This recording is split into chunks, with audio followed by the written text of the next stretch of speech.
मोटी घोड़ी खोखला चना, खावे थोड़ा और बिखेरे घना। ईरान उसी मूर्खता वाले कदम पर चल रहा है। अब ईरान और इजराइल में जहां भिड़ंत हो रही है, तो वहीं नफ्ताली बेनेट ने अब ईरान को बर्बाद करने की कसम खाई और ईरान के ऊपर सिर्फ इजराइल ही नहीं बल्कि ब्रिटेन भी कूद पड़ा। तो वहीं सबसे बड़ी खबर निकल कर आ रही है, जहां चीन का स्टील्थ फाइटर जेट J-20 नहीं बल्कि एक और है जिसे छिपा कर रखा गया है, वो बेकार हुआ। तो वहीं दूसरी तरफ सोचिए क्या हो अगर भारत और चीन की सेना लड़े और भारतीय नौसेना गायब हो जाए और गायब होकर वार करे। कुछ ऐसा ही हो रहा है। जानेंगे इन खबरों को विस्तार से। 2 दिन पहले की खबर में ही हमने आपको बताया था, एक तरफ जहां ईरान और अमेरिका के बीच में न्यूक्लियर परमाणु संधि के लिए बातचीत चल रही है, तो वहीं दूसरी तरफ ईरान और इजराइल के पंगे खत्म नहीं हो रहे हैं। इजराइल से ओमान जा रहा ऑयल टैंकर जिस पर ड्रोन से हमला किया गया और इस ब्लास्ट के बाद ऑयल टैंकर बुरी तरीके से क्षतिग्रस्त हो गया। 2 लोग मारे भी गए, जिसमें एक ब्रिटेन का था तो दूसरा रोमानिया का था। इसकी पुष्टि न सिर्फ इजराइल ने की बल्कि आगे बढ़कर ब्रिटेन ने भी यही कहा कि ये अटैक किया गया है ईरान के द्वारा इजराइल के कनेक्शन होने की वजह से इस शिप के साथ। यानी ईरान बदला लेना चाहता है किसी चीज का जिसकी वजह से वो इजराइल पर लगातार इस तरीके के हमले कर रहा है। इसके बाद ये तो सभी को पता है कि इजराइल इसका जवाब जरूर देगा, और अब तो और भी ज्यादा, क्योंकि नफ्ताली बेनेट है कुर्सी पर जिन्हें अति राष्ट्रवादी माना जाता है। नफ्ताली बेनेट ने आते आते इस तरह के नियम बिखेरने शुरू कर दिए हैं जो ये साफ दिखाता है कि ईरान के ऊपर उनकी कार्रवाई जारी रहेगी। अब उन्होंने सीधे ये कह दिया है कि ईरान ने जो ये किया है ये बहुत बड़ी गलती कर दी है और हम जानते हैं कि हम ईरान को कैसे अपनी तरीके से मजा चखाएंगे। नफ्ताली बेनेट ने कहा कि ये सिर्फ इजराइल के ऊपर ही हमला नहीं है बल्कि ये अंतर्राष्ट्रीय नियमों का भी उल्लंघन है, फ्रीडम ऑफ नेविगेशन का भी उल्लंघन है और अंतर्राष्ट्रीय व्यापार का भी उल्लंघन है।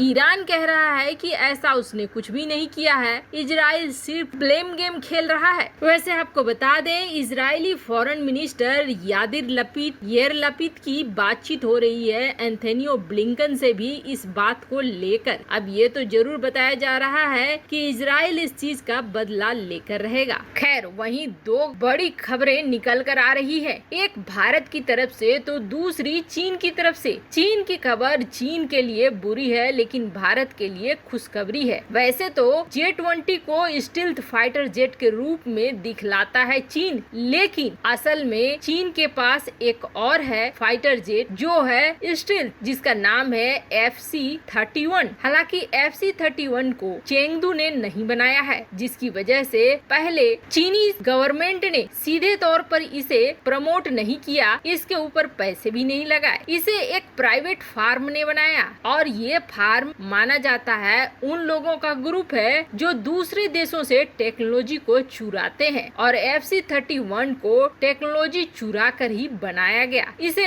एक पूरी तरीके से स्टील्थ फाइटर जेट का रूप दिया गया। इसे बेचने की कोशिश की गई अंतर्राष्ट्रीय मार्केट में, लेकिन अंतर्राष्ट्रीय मार्केट ने चीन के FC-31 पर ध्यान नहीं दिया, जिसके बाद इस कंपनी ने अब सरकार के साथ मिलकर FC-31 को चीन की नौसेना में डालने की कोशिश करना शुरू कर दिया। अब चीन की गवर्नमेंट भी इस मामले में रुचि दिखा रही है। इसका अंदाजा इस बात से लगा कि उनका एक एयरक्राफ्ट कैरियर है जिसको वो नमूने के तौर पर, एग्जाम्पल के तौर पर, सैंपल के तौर पर इस्तेमाल करते हैं नई मिसाइलों, नई लड़ाकू विमानों के परीक्षण के दौरान। उस पे ये दिखा और इसके देखे जाने के बाद ये माना जाने लगा कि चीन अपने नए एयरक्राफ्ट कैरियर में FC-31 की तैनाती करेगा। लेकिन चीन का ये सपना भी बुरी तरीके से चूर हो गया, और ऐसा इसलिए कि FC-31 में निकल कर आ रही है बड़ी गड़बड़ी, और वो गड़बड़ी है इसका भार। ये आसमान में खुद उड़ सकता है लेकिन बहुत ही कम संख्या में पेलोड को ले जा सकता है। एक खाली लड़ाकू विमान, चाहे वो स्टील्थ ही क्यों न हो, किसी काम का नहीं होता है अगर वो पेलोड न ले जा सके। चीन ने इसे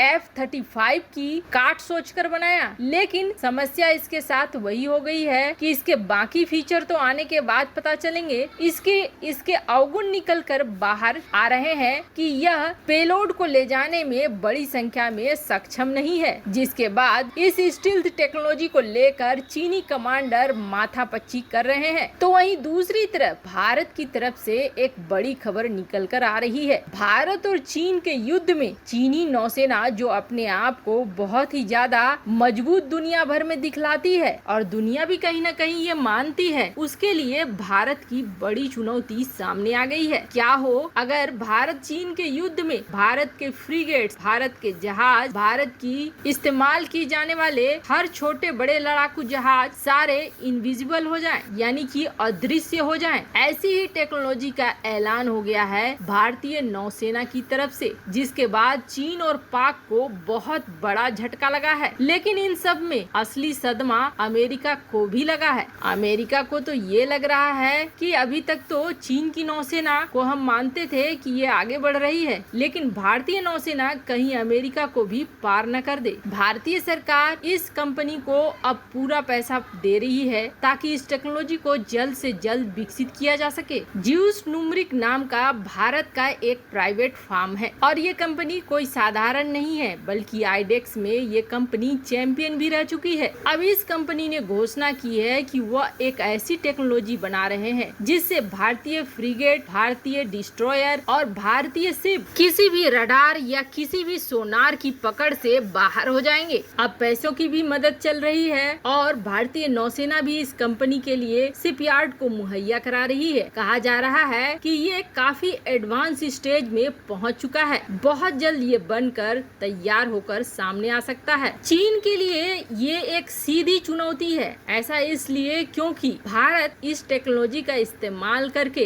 अपने जहाज को, अपने फ्रिगेट्स, डिस्ट्रॉयर को चीन की सीमा के पास भी ले जा सकेगा। अब इसका इस्तेमाल भारत दो चीजों में कर सकता है। एक तो जंग में करेगा ही करेगा, सर्विलांस के लिए भी इन जहाजों का और इन फ्रिगेट्स का इस्तेमाल भारत बहुत आसानी से कर लेगा। जो घुसपैठ कराकर जानकारी लेने की कोशिश चीन करता है, अब भारत बड़ी आसानी से उन जानकारियों को हासिल कर लेगा। सर्विलांस के लिए, जासूसी के लिए ये बेहद काम आएगा और जंग में तो पासा पलट देगा ही। ये स्टेल्थ शिप बड़ी आसानी से भारत की मदद करेंगे। वैसे आपको क्या लगता है, क्या इजराइल ईरान पर पक्का वार करेगा? कमेंट कर अपनी राय जरूर बताएं। जल्द मिलते हैं अगले वीडियो में नई खबर के साथ।